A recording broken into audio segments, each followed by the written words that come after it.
Okay, and welcome back to Norm Juergen's development of my 16 by 18 foot Lionel O-gauge train set. Now you see we have a significant transition from a flat train set to one that's elevated.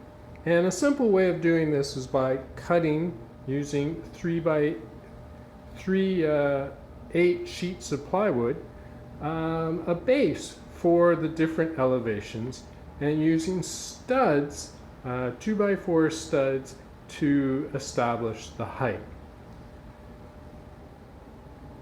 What this immediately does is it creates the opportunity to create layers and levels.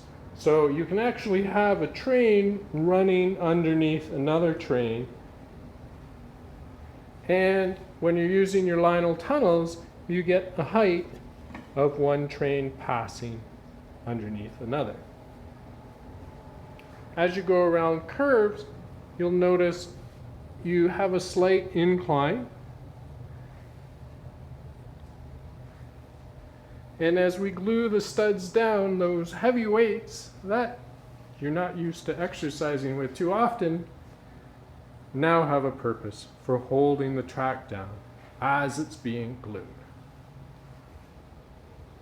So here you see your fresh white bond glue drying to hold the studs. 4 by 8 sheets of plywood were used to create the base, and then you notice glued together for support, so you have different heights of studs.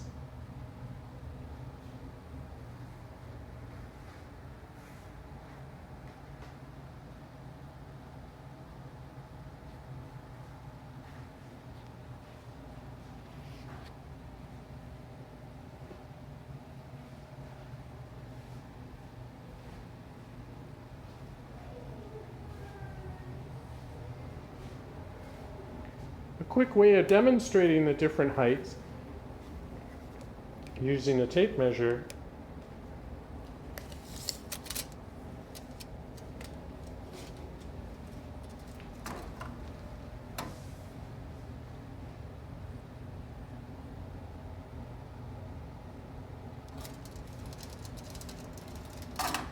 When two pieces of plywood are stuck together, of course, the height is a little different. So what's the ideal height? In most cases, I found 6.5 inches works well with a 3/8 plywood on top, perfectly matching the height of a Lionel tunnel. When two pieces of plywood are stuck together, I find 6 3/8 make a perfect stud height. Now, by having such high studs, of course, your incline has to stretch back a ways so that the locomotive can make the height of the incline while pulling freight or passenger cars. For those that have shorter distances, the height can't be as high, and you might want to reduce that down to 5 3/4. So here you start to see the development of the layout. Eventually there will be a town and a valley here as well. Hope that helps in giving you ideas. Check us out again in a few weeks when we make further advancement. That's all. Cheers.